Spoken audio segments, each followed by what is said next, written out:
நாங்க சொல்லவே தெரியல, வளரி வளரி சொல்றேன், நான் எத்தனை வாட்டி உனக்கு கற்றுக் கொடுப்பேன்னு சொன்னேன். ஆண்டவரே இப்படியெல்லாம் இருக்க, எனக்கு படிப்பறிவு இல்லை, பண்பறிவு தாங்கன்னு கேட்டேன்.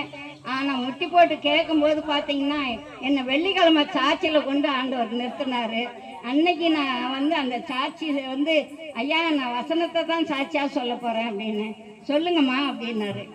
அதுக்கப்புறம் தான், நான் உன்னை பெரிய ஜாதியாக்குவேன், நான் உன்னை மிகவும் திரளாய் பெருக பண்ணுவேன், நான் உன்னை ஆசீர்வதிக்கவே ஆசீர்வதிச்சு உன் சபையை வானத்து நட்சத்திரங்க போலவும் கடற்கரை மணலை போலவும் பெருகவே பெருக பண்ணுவேன். கர்த்தர் எங்களை ஆசீர்வதிச்சனால் சபை 100 மடங்கு பலனடைந்து வர வர விருத்தி அடைந்து மகா பெரியதாகும். நாங்கள் மிகவும் விருத்தி அடைந்து திரளா பெருகுவோம். கர்த்தர் எங்களோடு இருக்கிறார். சின்னவன் 1000 சிறுவன் பலத்த ஜாதி ஆவான். கர்த்தராகிய நான் ஏற்ற காலத்தில் இது தீவிரமாக நடத்தி வைப்பேன். என் தாசனாக நீதி பெற நம்ம பற்றும் அறிவினால் அநேகரை நீதிமான்களா ஆக்குவார். அநேகரை அவருக்கு பங்காக கொடுப்போம். நாங்கள் வலது பத்திரம் இடது பத்திரம் இடம் கொண்டு பெறுவோம். அடிமரமா எங்க சபையில இருந்து கிளை சபைகள் எழுந்து செழிக்கும். எங்க சபையின் வெளிச்சத்தின் இடத்துக்கு ஜாதிகளும் உதிக்கிற ஒளிநத்துக்கு ராஜாக்களும் நடந்து வருவார்கள்.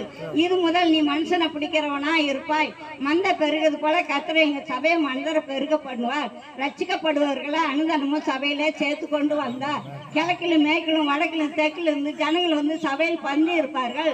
சபையில் சீசர்கள் தொகை மிகவும் பெருகிட்டு கர்த்தர் எங்க சபையை போஷித்து காப்பாற்றுகிறார். சபை மூலமா விதைக்கிற வசனங்க 100 தனையா பலன் தரும். சபையை தேவன் கட்டுகிறார். பாதாளத்து வாசல்கள் மேற்கொள்வதில்லை. சபைகள் சமாதானம் பெற்று பக்தி வித்தி அடைந்து கர்த்தருக்கு பயப்படுத்த பயத்தோடும் பரிசுத்த ஆவி ஆறுதலோடும் நடந்து பெருகிட்டு ஆமென்.